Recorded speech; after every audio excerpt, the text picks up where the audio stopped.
Hey guys, malam ini kita akan melanjutkan diskusi kita mengenai dunia kripto. Malam ini tuh kita akan membahas 2 topik ya. Ada arah baru institusi keuangan besar dan juga transisi tren kerajaan pasar global kripto. So, tanpa banyak bacot lagi, gua Fahim Muhammad, selamat datang di Crypto Health.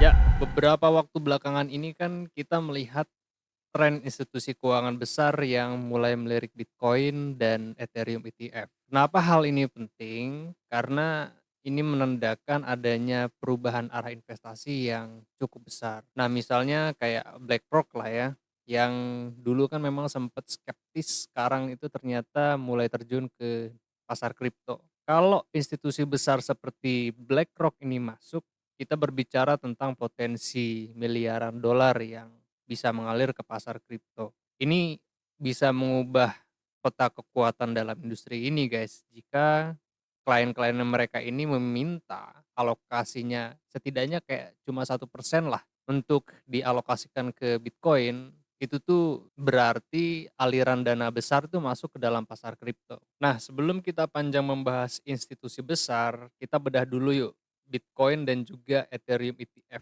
ETF ini kan kepanjangan dari Exchange Traded Fund. ETF ini adalah jenis sekuritas yang melacak indeks, komoditas, obligasi, atau keranjang aset seperti indeks dana yang diperdagangkan di bursa saham. Nah, kripto ETF ini adalah dana yang bertujuan untuk melacak kinerja Bitcoin dan juga Ethereum. Nah, ETF ini itu memberikan investor kesempatan untuk mendapatkan exposure terhadap BTC ataupun ETF melalui pasar saham tradisional tanpa perlu punya pasokan koin secara langsung. Nah, apa keuntungannya? Nah, keuntungannya itu memang memberikan akses yang lebih mudah dan lebih aman ke investasi BTC dan juga Ethereum. Terutama bagi mereka yang mungkin nggak nyaman atau tidak mau berurusan dengan proses teknis pembelian dan penyimpanan cryptocurrency. Kayaknya mereka harus belajar dulu nih sama kita guys ya yang biasa trading di future market. Jadi secara psikologi itu kuat. Tapi guys, ini kalau ditanya-tanya apakah ada resikonya si Bitcoin dan juga Ethereum ETF ini, ya tetap ada. Sama kayak investasi lain lah ya, tetap ada resiko pasar. Kalau masalah regulasi juga pun sebenarnya masih menjadi tantangan ya, terutama di Amerika Serikat. Yang dimana kalau kita lihat SEC pun sebenarnya masih ragu-ragu ya dalam menyetujui Bitcoin ETF karena kekhawatiran terhadap volatilitas dan juga manipulasi pasar. Nah, kita balik nih ke keterlibatan BlackRock. Keterlibatan BlackRock CS ini kan memang memberikan legitimasi lebih lanjut nih ke aset kripto. Ini mungkin dapat membantu mengurangi volatilitas guys, karena biasanya aset manajemen seperti ini tuh akan mengunci dana selama masa premi. Nah, selain BlackRock, beberapa institusi keuangan besar lainnya itu pun sebenarnya juga telah mengajukan permohonan untuk ETF Bitcoin dan juga Ethereum. Kayak contohnya Fidelity. Ini pun salah satu raksasa manajemen keuangan ya, guys. Nah, Fidelity ini telah mengajukan permohonan untuk membuat ETF yang memang berfokus pada Ethereum. Nah, kalau untuk Invesco Galaxy Digital, ini sudah mengajukan Invesco Galaxy Bitcoin ETF. Terus ada Valkyrie dan NYSE Arca. Kalau ini memang pada Desember 2021 lalu tuh guys, SEC itu dia sempat menolak pengajuan dari NYSE Arca untuk melantai ETF Bitcoin Spot yang diajukan sama Valkyrie. Tapi ya meskipun mengalami penolakan, ini menunjukkan bahwa memang ada minat yang berkembang di kalangan institusi keuangan untuk produk-produk kripto. Terus juga ada ARK21 Share dan juga FunX. Gua nggak tahu nih cara cara ngejanya ini kayak gimana ya. Nah, kalau mereka ini telah mengajukan ETF Ethereum. untuk spot ya. Nah, keberadaan institusi-institusi finansial besar ini dalam pasar ETF kripto ya, memang menunjukkan minat yang meningkat dari sektor tradisional dalam aset digital. Nah, langkah-langkah mereka dalam pasar ini itu nggak hanya memberikan legitimasi tambahan pada kripto sebagai kelas aset, tetapi juga dapat membawa likuiditas dan juga stabilitas yang lebih besar ke pasar kripto. Nah, kalau ditanya target pasar mereka siapa, ya investor institusional yang memang mencari diversifikasi aset dan juga inovasi. Semalam kan kita udah ngebahas ya kalau untuk masalah ini. Nah, ini juga sama membuka peluang bagi kripto itu untuk lebih diterima secara mainstream. Karena kan kalau kita lihat sekarang memang pasar kripto itu masih berada pada pintu adopsi yang masif. Jadi masih butuh waktu sekitar 5 atau mungkin 10 tahun lagi ini akan menjadi sarapan kita sehari-hari. Ya maka dari itu ETF ini tuh kayak ibaratnya pintu gerbang yang memang memudahkan investor untuk masuk ke dunia kripto tanpa perlu repot nih memegang kripto secara langsung. Terus pertanyaannya, kenapa nih BlackRock yang awalnya skeptis sekarang berubah? Nah, ini mungkin berkaitan dengan potensi pertumbuhan pasar kripto yang juga permintaannya meningkat ya dari investor institusional. Plus ada faktor keamanan dan juga regulasi yang mungkin sudah sedikit semakin matang. Nah terus, kalau kita melirik dari permasalahan yang kemarin-kemarin terjadi di pasar kripto, apakah posisi bursa kripto saat ini tuh berada dalam posisi bahaya karena masuknya institusi keuangan besar ke industri kripto? Nah, kalau menurut gua masuknya institusi keuangan besar ke pasar kripto itu sebenarnya membawa beberapa dinamika yang bisa mempengaruhi bursa kripto yang sudah ada. Tapi ini enggak secara otomatis berarti mereka dalam posisi bahaya. Kayak misalkan poin pertimbangannya kayak gini. Yang pertama adalah legitimasi pasar. Nah, keterlibatan institusi keuangan besar kayak BlackRock itu kan memberikan legitimasi tambahan nih pada pasar kripto. Ini tuh bisa meningkatkan kepercayaan investor dan juga mendorong adopsi yang lebih luas. Terus juga yang kedua, peningkatan likuiditas. Nah, masuknya dana dari investor institusional itu pun dapat meningkatkan likuiditas di pasar kripto yang juga menguntungkan semua pelaku pasar termasuk bursa kripto. Lalu yang ketiga, diversifikasi pasar. Nah, bursa kripto yang sudah ada mungkin mendapatkan keuntungan dari peningkatan diversifikasi pasar karena investor yang berbeda memiliki kebutuhan yang juga berbeda. Terus apa tantangan dan juga resiko untuk bursa yang sudah eksis? Yang pertama itu ada persaingan yang meningkat. Nah, institusi keuangan besar mungkin menawarkan layanan yang lebih canggih dan juga terpercaya sehingga meningkatkan persaingan bagi bursa kripto yang sudah ada.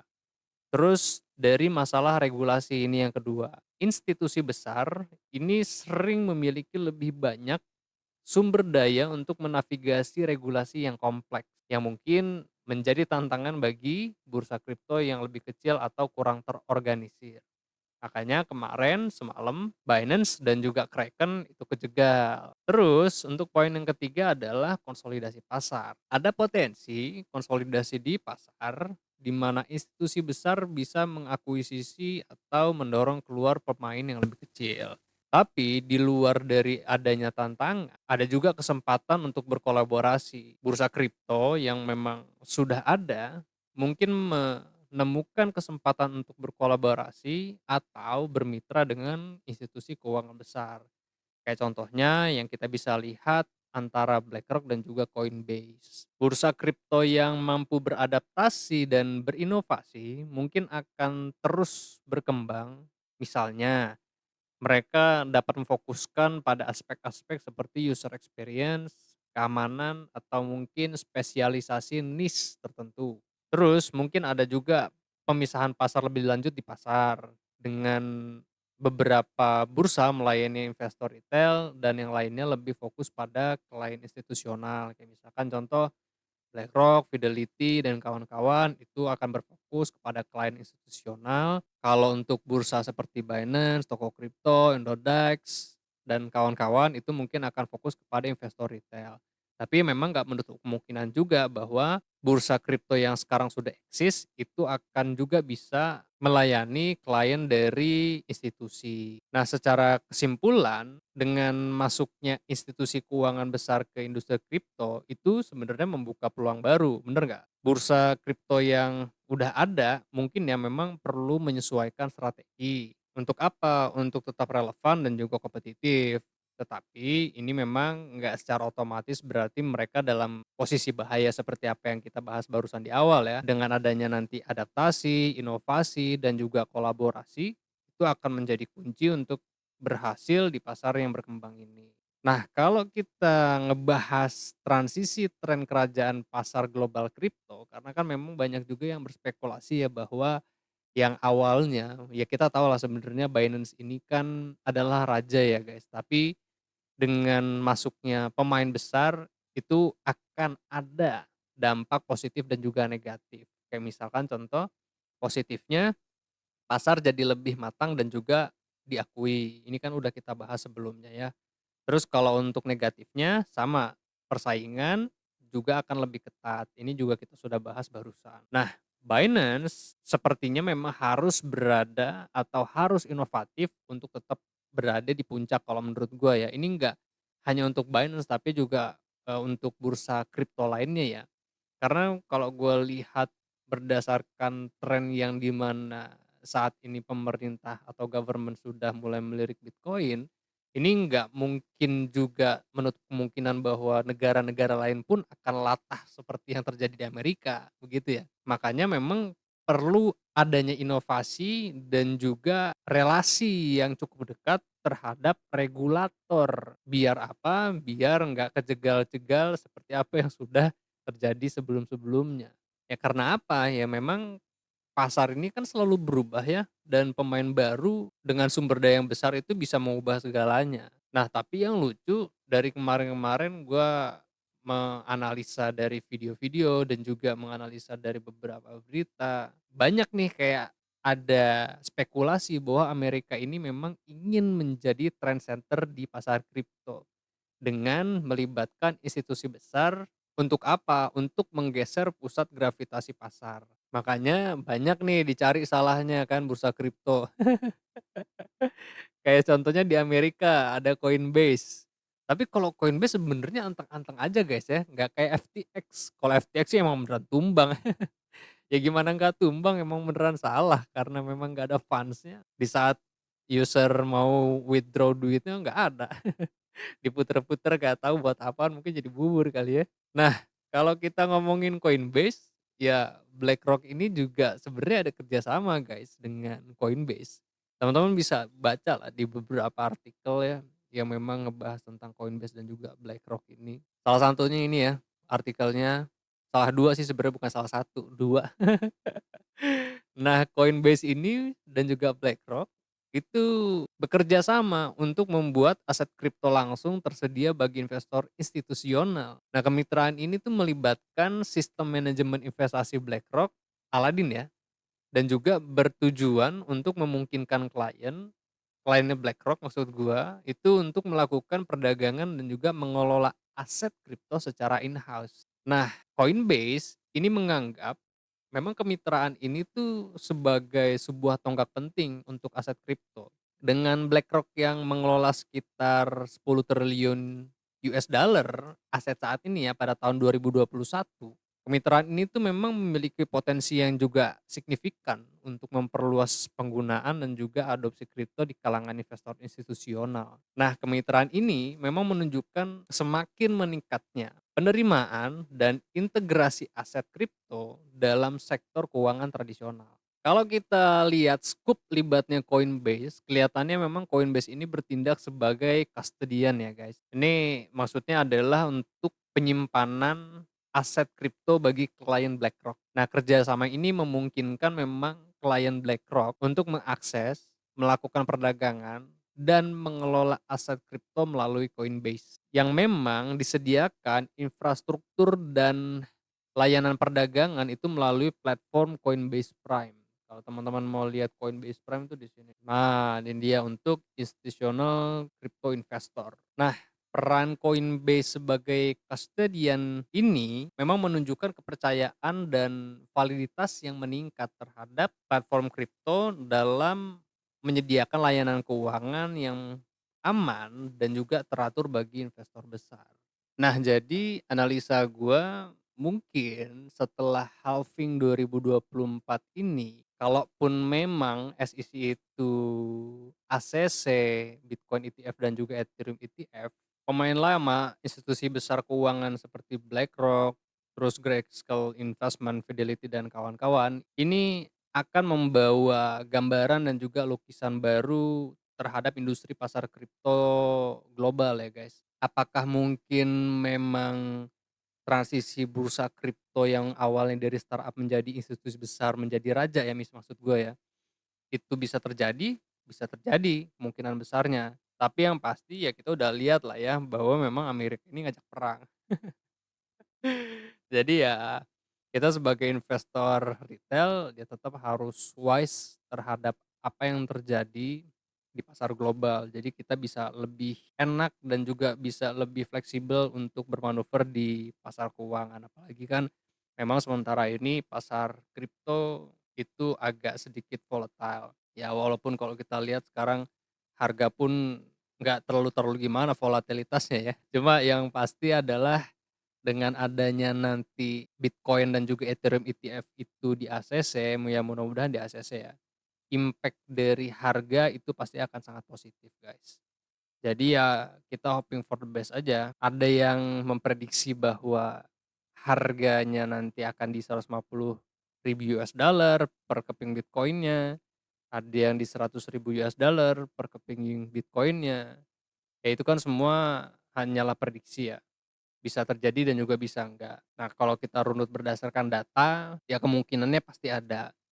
Cuman volatilitasnya apakah ke situ kita yang nggak tahu. So ya udah, kita hoping for the best aja semuanya ya. Sip. Thank you ya buat teman-teman yang sudah mendengarkan sampai dengan selesai. Gue nggak ngebahas tentang technical analysis malam ini karena agak sedikit membosankan ya. Karena harga-harga token, koin itu ya geraknya seperti ini aja, masih seperti apa yang sudah kita analisakan kemarin. Tapi nanti kita akan bahas, mungkin nanti pagi ya, gua akan bahas technical analisisnya. Setidaknya kalau kita lihat masih sesuai atau on track dengan apa yang sudah kita bahas kemarin. Jadi teman-teman bisa review lagi analisa-analisa kemarin karena ada 2 potensi yang gua bahas untuk Bitcoin dan beberapa token lainnya. Sip, thank you very much for watching. Gua Fahim Muhammad. Kalian jangan sakit-sakit sehat terus karena sehat tuh mahal. See you guys on next video. Peace out.